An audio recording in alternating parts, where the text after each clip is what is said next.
हमारी संपत्ति की लाइन, हमारी प्रॉपर्टी की लाइन, जो लाइन हमें संपन्नता दिखाती है, महालक्ष्मी का आगमन दिखाती है। हम कितने सक्षम होंगे अपनी धन संपत्ति में। मित्रों, जिसे हम लक की लाइन भी कहते हैं, जिसे हम संपत्ति की लाइन भी कहते हैं, आज हम इस वीडियो में ये जानेंगे कि असली प्रॉपर्टी लाइन और लक लाइन कौन सी होती है। विवरण प्रस्तुत करता हूँ। श्री गणेशाय नमः। माँ सरस्वती नमस्तुभ्यम। देखिए मित्रों, अगर हमें अपनी संपत्ति, अपनी प्रॉपर्टी, व्यक्ति कितना सक्षम होगा, इस पृथ्वी पर विचरण करेगा, कितनी दूर तक उसका विस्तार होगा, कितनी चीज़ों को वो खरीद पाएगा, क्योंकि अगर उसके पास प्रॉपर्टी होगी तो ही ये काम कर पाएगा। कितना द्रव्य, धन, संसाधन दिखाने वाले जो ग्रह होते हैं हमारे हाथ में, हमारी हथेली में, हमारी जो बीच वाली जो उंगली है उसके नीचे के पर्वत जो होता है उसे हम कहते हैं शनि का पर्वत। और भगवान शनि ही हमारे एटीएम हैं। ओम शम शनिश्चराय नमः। शनि का पर्वत मित्रों सबसे पहले प्रॉपर्टी के लिए देखा जाता है जो विकसित होना चाहिए। अगर वो एवरेज भी है तो भी ठीक है, दबा हुआ है तो भी ठीक है, उठा हुआ है। अगर शनि का पर्वत उठा हुआ होता है तो व्यक्ति एक रईस परिवार में जन्म लेता है। व्यक्ति का एवरेज होता है तो एवरेज परिवार में। और व्यक्ति का अगर शनि का पर्वत दब गया है तब क्या दिखाता है, तब ये ज्योतिष शास्त्र कहता है कि शनि के दबे हुए पर्वत पे व्यक्ति, चाहे अब वो अमीर हो या गरीब हो, चाहे उसने किसी भी घर में जन्म लिया हुआ है, अब शनि भगवान उससे मेहनत कराते हैं। जैसे मान लीजिए कि कोई व्यक्ति पैसे वाला तो है, लेकिन वो राजनीति कर कर और अपने आप को समाज में स्थापित कर कर लीडर, नेता बनना चाहता है। अब उसे मेहनत करनी पड़ेगी, कर्म की भट्टी में उसे जलना पड़ेगा। बहुत सिंपल तरीके से समझिए हमारी प्रॉपर्टी की लाइन को। मित्रों, शनि पर्वत पर, ये पर्वत है शनि का, और इस पर कोई भी अगर आपके एक खड़ी लाइन हो, दो हो, तीन हो, मल्टीपल हो, ये सब प्रॉपर्टी की लाइन है।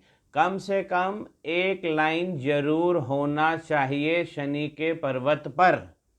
और मान लीजिए कि शनि के पर्वत पर एक भी लाइन नहीं दिखती है खड़ी हुई, अब चाहे उस व्यक्ति का, यहां मनी ट्रायंगल बनता है, मनी ट्रायंगल चाहे कितना अच्छा हो, या उसके नीचे से जो लक लाइन हम देखते हैं वो चाहे कितनी अच्छी हो, लेकिन यदि अगर उसके शनि पर्वत पर एक भी खड़ी लाइन नहीं है, व्यक्ति भीख मांगेगा। व्यक्ति 55 साल, 60 साल में जब वो पहुंचेगा तो 55 के बाद वो भीख मांगेगा, चाहे वो करोड़पति क्यों ना हो। इसलिए शनि के पर्वत पर एक लाइन खड़ी हुई जरूर होना चाहिए। तो ये हमारी संपत्ति की लाइन है। जितनी सुंदर लाइन बनेगी उतना व्यक्ति पैसा कमाएगा। और एक खड़ी लाइन ये बताती है कि व्यक्ति अपनी योग्यता से प्रत्येक दिन पैसा कमाएगा। यहाँ पे बहुत सारे ज्योतिष और ज्योतिष गुरु एक गलती कर जाते हैं इसके विवरण में। वो क्या है कि संपत्ति की लाइन तो मित्रों यही होती है, ऊपर ऊपर जो बनती है वही संपत्ति की लाइन है, वही लक लाइन है। एक लाइन बनी है आपको नौकरी मिलेगी, एक लाइन है आपके पास पैसा आएगा, आपकी योग्यता अनुसार पैसा आएगा, ये आपकी संपत्ति की लाइन है।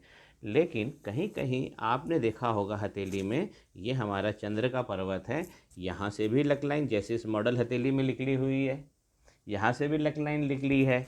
कभी यहाँ केतु के पर्वत से लक लाइन निकल जाती है और शनि पर्वत तक पहुँच जाती है। यहाँ पे शुक्र पर्वत से भी निकलकर लाइनें शनि पर्वत पर पहुँच जाती है। आउटर मंगल से होकर भी शनि तक लाइनें पहुँच जाती हैं। और राहु का जो पर्वत है, राहु के पर्वत से भी कोई लाइन निकलकर शनि पर्वत पर पहुँच जाती है। मंगल जो हमारा इनर मंगल है वहाँ से भी कोई ना कोई कभी कभी आप देखेंगे हाथ में एक लाइन निकलती है और शनि पर्वत पर पहुँच जाती है। अब ये भी सब लक लाइन को डिफाइन किया गया है, ये भी संपत्ति की लाइनों को डिफाइन किया गया है। तो मित्रों, पर्वतों से जब कोई लाइन निकल कर शनि पर्वत पर जा रही है तो ये क्या दर्शा रही है? ये लक लाइन है, ये भी लक लाइन है, लेकिन ये आपूर्ति देने वाली लाइन है। ये लाइन एक सरिता के जैसी है जो पावर दे रही है शनि पर्वत को, धन के संबंध में, संपन्नता के संबंध में। अब यदि शुक्र की तरफ से निकल जाता है और शनि पर्वत पर पहुंच जाता है और शनि पर्वत पर लक लाइन पहुंच जाती है, तब मित्रों हम क्या मानेंगे? हम ये मानेंगे कि हमें ससुराल पक्ष से, स्त्री पक्ष से हमें ये धन मिलेगा। यदि केतु के पास केतु के पर्वत की तरफ से निकल जाए लाइन और चली जाए, तब ये हमको नायाब चीज़ों से धन मिलेगा। ये सरिता है, ये एडिशनल लाइन्स हैं। ये मेन जो लाइन बनी हुई है शनि पर्वत पर, जो मैंने वीडियो के आरंभ में बनाई थी, ये संपत्ति की लाइन तो यही है। ये एक छोटी सी लाइन होती है, यही संपत्ति की लाइन है। ये होगी तो आपको नौकरी होगी, ये होगी तो आपको धन होगा। लेकिन अब जब यहाँ से कुछ लाइन निकल जा रही है तो ये कौन सी लाइन है? ये सपोर्टिंग लाइन होती है। तो हम अगर चंद्रमा से निकल कर जा रही है तो हम कह सकते हैं व्यक्ति मन की शक्ति से पैसा कमाएगा, मन में कुछ ऐसा सृजन करेगा, विदेशी धरती से पैसा कमाएगा, तरल पदार्थों का व्यापार कर कर, उसका व्यवहार कर कर वो धन कमाएगा। केतु पर्वत से निकल जाएगी तो कुछ नायाब चीज़ों से वो धन कमाएगा।